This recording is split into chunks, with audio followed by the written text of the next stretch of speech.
Chapter 48. Concerning Moab. This is what the Lord Almighty, the God of Israel, says. Woe to Nebo, for it will be ruined. Kiriathaim will be disgraced and captured. The stronghold will be disgraced and shattered.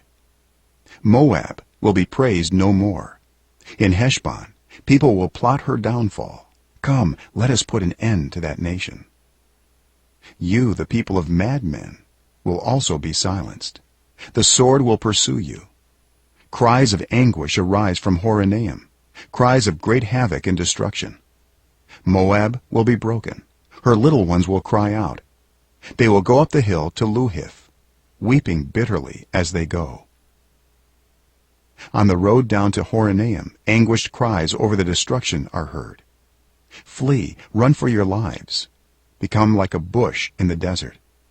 Since you trust in your deeds and riches, you too will be taken captive, and Chemosh will go into exile, together with his priests and officials. The destroyer will come against every town, and not a town will escape. The valley will be ruined, and the plateau destroyed, because the Lord has spoken. Put salt on Moab, for she will be laid waste. Her towns will become desolate, with no one to live in them. A curse on anyone who is lax in doing the Lord's work. A curse on anyone who keeps their sword from bloodshed. Moab has been at rest from youth, like wine left on its dregs, not poured from one jar to another. She has not gone into exile. So she tastes as she did, and her aroma is unchanged. But days are coming, declares the Lord, when I will send men who pour from pitchers, and they will pour her out. They will empty her pitchers and smash her jars. Then Moab will be ashamed of Chemosh, as Israel was ashamed when they trusted in Bethel. How can you say, we are warriors, men valiant in battle? Moab will be destroyed and her towns invaded. Her finest young men will go down in the slaughter, declares the King, whose name is the Lord Almighty. The fall of Moab is at hand. Her calamity will come quickly. Mourn for her, all who live around her, all who know her fame. Say, how broken is the mighty scepter, how broken the glorious staff. Come down from your glory and sit on the parched ground, you inhabitants of daughter Dibon. For the one who destroys Moab will come up against you and ruin your fortified cities. Stand by the road and watch, you who live in Aroer. Ask the man fleeing and the woman escaping, ask them what has happened. Moab is disgraced, for she is shattered. Wail and cry out, announce by the Arnon that Moab is destroyed.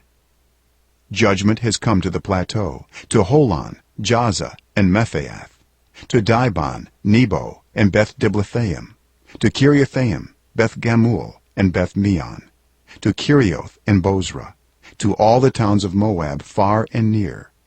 Moab's horn is cut off. Her arm is broken, declares the Lord. Make her drunk, for she has defied the Lord. Let Moab wallow in her vomit.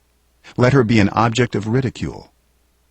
Was not Israel the object of your ridicule? Was she caught among thieves, that you shake your head in scorn whenever you speak of her?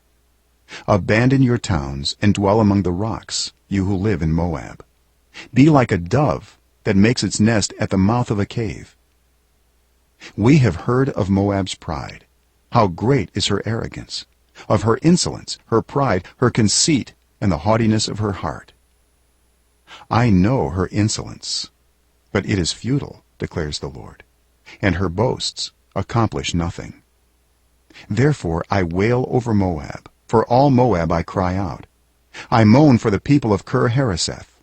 I weep for you, as Jazer weeps, you vines of Sibmah. Your branches spread as far as the sea. They reached as far as Jazer. The destroyer has fallen on your ripened fruit and grapes. Joy and gladness are gone from the orchards and fields of Moab. I have stopped the flow of wine from the presses. No one treads them with shouts of joy. Although there are shouts, they are not shouts of joy. The sound of their cry rises from Heshbon to Elealeh and Jahaz, from Zoar as far as Horonaim and Eglath-Shalishah, for even the waters of Nimrim are dried up. In Moab I will put an end to those who make offerings on the high places and burn incense to their gods, declares the Lord. So my heart laments for Moab like the music of a pipe. It laments like a pipe for the people of Kir-Hareseth. The wealth they acquired is gone. Every head is shaved and every beard cut off. Every hand is slashed and every waist is covered with sackcloth. On all the roofs in Moab and in the public squares there is nothing but mourning. For I have broken Moab like a jar that no one wants, declares the Lord. How shattered she is! How they wail! How Moab turns her back in shame! Moab has become an object of ridicule, an object of horror to all those around her. This is what the Lord says. Look, an eagle is swooping down, spreading its wings over Moab. Kerioth will be captured, and the strongholds taken. In that day the hearts of Moab's warriors will be like the heart of a woman in labor. Moab will be destroyed as a nation, because she defied the Lord. Terror and pit and snare await you, you people of Moab, declares the Lord. Whoever flees from the terror will fall into a pit. Whoever climbs out of the pit will be caught in a snare. For I will bring on Moab the year of her punishment, declares the Lord. In the shadow of Heshbon the fugitives stand helpless. For a fire has gone out from Heshbon, a blaze from the midst of Sihon. It burns the foreheads of Moab, the skulls of the noisy boasters. Woe to you, Moab! The people of Chemosh are destroyed. Your sons are taken into exile, and your daughters into captivity. Yet I will restore the fortunes of Moab in days to come, declares the Lord. Here ends the judgment on Moab.